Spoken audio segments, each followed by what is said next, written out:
ఎవరి మీద కూడా కక్షా సాధింపు చర్యలకు పాల్పడలేదు. అధ్యక్ష, డ్రోన్ ఎగరేసిందని, డ్రోన్ ఎగరేస్తే ఎవరైనా అనుమతి తీసుకోకుండా ఒక డ్రోన్ ఎగరేస్తే ఆ డ్రోన్కు 500 రూపాయలు ఫైన్ వేస్తారు అధ్యక్ష.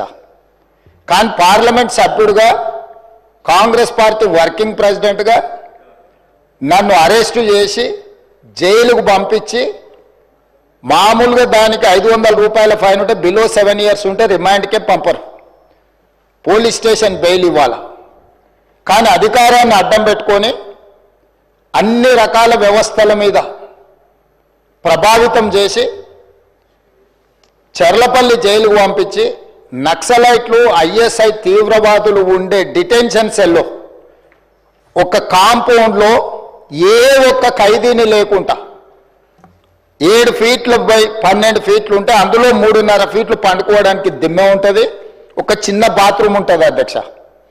16 రోజులు డిటెన్షన్ సెల్లో ఒక్క మనిషిని చూడకుండా నన్ను నిర్బంధించిన ఆ కోపాన్ని దిగమింగుకొని రాష్ట్ర ప్రయోజనాల కోసం ఈరోజు పనిచేస్తున్నా అధ్యక్ష. రాత్రిపూట పడుకోవడానికి లైట్ బంద్ చేయకుండా ట్యూబ్ లైట్లు ఆన్లో పెడితే అది ఓపెన్ ఎయిర్ జైలు, ఇంతింతలో బల్లులు, 7 ఫీట్లలో 3.5 ఫీట్లు దిమ్మ ఉంటే దిమ్మ మీద పడుకుంటే ఇంకొక 3.5 ఫీట్లు గ్యాప్ ఉంటుంది. లైట్లు బంద్ చేయకుండా లైట్లు ఓపెన్ పెడితే అధ్యక్ష ఇంతింతలో బల్లులు 20-30 పైన ట్యూబ్ లైట్ ముందు పురుగులు తిరుగుతుంటే అది ఓపెన్ ఎయిర్ జైలు కాబట్టి పురుగులు వస్తే పురుగులను తినడానికి బల్లులు పరిగెత్తుతుంటే ఏ ఒక్క రోజు రాత్రి కూడా పడుకోకుండా మేల్కతో కూర్చున్న అధ్యక్ష. బయట కానిస్టేబుల్ను లైట్ బంద్ చేయ పడుకుంటా అంటే లేదు సార్ పైనుంచి ఆదేశాలు ఉన్నాయి, ఆ ట్యూబ్ లైట్లు బంద్ చేస్తే మీరు పడుకుంటారు కాబట్టి ట్యూబ్ లైట్లు ఆన్లోనే పెట్టమని. ఆ ట్యూబ్ లైట్ స్విచ్ బయట ఉంటుంది అధ్యక్ష, లోపల ఉండదు. ఆ చిన్న బాత్రూమ్ చిన్నది, కూర్చుంటే బయటకు కనిపించేటట్లు ఉంటుంది అధ్యక్ష. ఒకసారి నేను ఎమ్మెల్యేల హోమ్ కూడా నా దగ్గర ఉంది కదా, ఎమ్మెల్యేలను నేను తీసుకెళ్తా, మంత్రులను తీసుకెళ్తా. ఏ జైల్లో ఐఎస్ఐ తీవ్రవాదులను కరడుగట్టిన నక్సలైట్లను బంధిస్తారో పార్లమెంట్ సభ్యుని నన్ను 16 రోజులు అందులో బంధిస్తే 16 రోజులు రాత్రిపూట ఏ ఒక్క రోజు పడుకోలేదు అధ్యక్ష. అధ్యక్ష ఆయన ఏమైనా స్వాతంత్రోద్యమం చేసి జైలుకు పోయింది అధ్యక్ష? ఏం చేసిపోయింది అధ్యక్ష జైలుకి? ఆయన అది పెద్ద సానుభూతి. మేము పోలేదా జైలుకి? వరంగల్ జైలుకి నేను కూడా పోయిన తెలంగాణ ఉద్యమంలో. ఎస్ ఉన్నాం, అక్కడ బరాబర్ ఉన్నాం. మీరెందుకు పోయినరంటే నేను అడుగుతున్నా ఈరోజు. ఎస్ మీ ఇంటికి ఇవ్వాలని జూబ్లీ హిల్స్ ప్యాలెస్ మీదకి ప్రైవేట్ డ్రోన్ పంపితే ఊకుంటావా? అక్కడ నీ బిడ్డనో నీ వైఫో ఉంటే వాళ్ళని ఇష్టం ఉన్నట్టు ఫోటోలు తీస్తే ఊకుంటావా? ఎవరి ఇళ్లలో పడతా వాళ్ళ ఇళ్ళ దొరబడతా, నా ఇష్టం ఉన్నట్టు చేస్తా, అరాచకం చేస్తా అంటే ఊకుంటారా అధ్యక్ష? ఇది పద్ధతేనా? నేను ఎవరిని ఏం అనాల్సిన పని లేదు. మొదటిసారి నన్ను జైల్లో ఎన్ని రోజులు పెట్టినరో వాళ్ళకి తెలుసు. నా బిడ్డ లగ్గం ఉంటే కూడా లగ్గానికి ఇంటరిం బెయిల్ 2 గంటలు పోయి లగ్గం చూడడానికి కూడా అభ్యంతరం పెట్టి ఢిల్లీ నుంచి న్యాయవాదులను తీసుకొచ్చి ఇక్కడ వాదించి ఆయన బిడ్డ లగ్గపత్రిక రాసుకోవడానికి కూడా వెళ్ళడానికి వీల్లేదు అని చెప్పి కోర్టులో వాదించిన వాదనలు అక్కడ ఉన్నాయి అధ్యక్ష.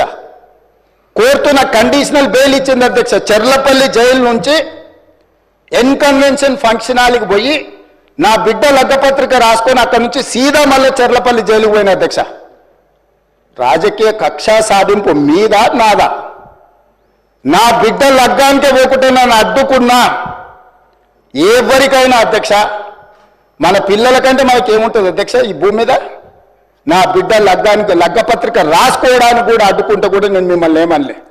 నేను పార్లమెంట్ సభ్యుడిగా ఉంటే, పార్టీ వర్కింగ్ ప్రెసిడెంట్గా ఉంటే ఎవరో జర్నలిస్టు డ్రోన్ ఎగిరేసి వాళ్ళ విలాసవంతమైన బంగ్లాల వివరాలు తీసుకొచ్చి నాకు అందిస్తే వాటిని పత్రికలకు విడుదల చేసిన పాపానికి నన్ను అక్రమ కేసులు పెట్టి అదే చర్లపల్లి జైల్లో డిటెన్షన్ సెల్లో పెట్టారు అధ్యక్ష.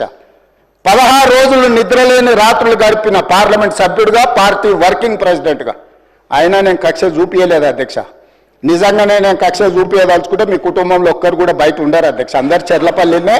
నేను ఎలా ఎన్నికల ముందు చెప్పినట్టు మీకు డబుల్ బెడ్రూమ్ ఇల్లు మీరు పేదలకు కట్టియలే, మీ గ్యారంటీ కట్టిస్తే మీ కుటుంబానికి డబుల్ బెడ్రూమ్ ఇల్లు అని చెప్పుంటే అధ్యక్ష. ఎన్నికల హామీలు అమలు చేయలేదంటుంది కదా అధ్యక్ష. ఎన్నికలప్పుడు ఈ హామీ కూడా ఇచ్చిన. ఆ కుటుంబానికి చర్లపల్లి జైల్లో డబుల్ బెడ్రూమ్ కట్టిస్తా, కొడుకు కోడలు అల్లుడు బిడ్డ ఉంటే వేరే వేరే ఎందుకుంటారు, అందరిని కలిసి ఒకటే దగ్గర ఉండేటట్టు కట్టిస్తారు. అధ్యక్ష అంటే మీ కాడికి వచ్చేవరకే కుటుంబాలు, మీ కాడి కొరకు వచ్చేవరకే భార్య పిల్లలు, వేరే వాళ్ళకి లేరా అధ్యక్ష భార్య పిల్లలు? మీరు ఆనాడు ఇష్టం ఉన్నట్టు మాట్లాడినప్పుడు, లేని రంకులు అంటగట్టినప్పుడు, ఇష్టం ఉన్న సంబంధాలు మాట్లాడినప్పుడు ఆ రోజు లేవా నీతులు? చివరికి మా ఇంట్లో పిల్లల్ని కూడా తిట్టింది మీరు కాదా? ఆనాడు మా ఇంట్లో చిన్న చిన్న పిల్లల్ని పట్టుకొని, మైనర్ పిల్లల్ని పట్టుకొని బూతులు మాట్లాడింది మీరు కాదా? మీరేదో పెద్ద సానుభూతి కోసం మాట్లాడితే ఏం పని చేసిపోయినా మీరు జైలు. అయినా నేను అడుగుతున్నా, ముఖ్యమంత్రి గారు నేను అడుగుతున్నా, అధ్యక్ష జైలుకి ఎవరు పంపుతారు అధ్యక్ష? ప్రభుత్వాలు పంపుతాయా? కోర్టులు పంపుతాయి. కోర్టులో మీరు ఛాలెంజ్ చేసినారు, నన్ను రిమాండ్కి పంపొద్దు అని మీ లాయర్లు అడిగినారు. కోర్టు కాదు మీరు జైలుకే పోవాలని చెప్పింది. మేమేం చేస్తాం దానికి? రిమాండ్కు పంపేది మేం కాదు సార్, మీరు కాదు.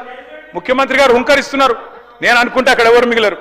నువ్వు ఏమనుకున్నా ఏం ఫరకు పడదు, నువ్వు ఏం చేసుకున్నా ఏం ఫరకు పడదు. నువ్వు అనుకుంటున్నావేమో పదవి శాశ్వతం, అధికారం శాశ్వతం, ఏది శాశ్వతం కాదు. అధ్యక్ష నేను కోరుతా ఉన్నా, ముఖ్యమంత్రికి అపరిమితమైన అధికారాలు ఉండవు. ముఖ్యమంత్రికి అపరిమితమైన అధికారాలు ఉండవు. ఎవరిని పడితే వారిని జైలుకు పంపే అధికారం ఉండదు, కోర్టులకు ఉంటది. నిన్ననే కోర్టు పాత్ర తీసుకున్నారు. ఈ ముఖ్యమంత్రి గారు ఇందాక ఏదో గోవింద సినిమా చెప్పింది కదా, ఆ పాత్ర ఆయనకే సూట్ అవుతుంది అధ్యక్ష. ఎందుకంటే అప్పుడే లాయర్ అయిపోతాడు ఆయన, అప్పుడే జడ్జ్ అయిపోతాడు, అప్పుడే మళ్ళీ స్పీకర్. మీరు తీసుకునే నిర్ణయం వారు చెప్తారు, సుప్రీంకోర్టు తీసుకునే నిర్ణయం వారే చెప్తారు, ఉప ఎన్నికలు రావంటారు, ఎన్నికల కమిషన్ నిర్ణయాలు ఆయనే చెప్తారు అధ్యక్ష. మీ బహుపాత్రలు మీకే సూట్ అవుతుంది తప్ప మా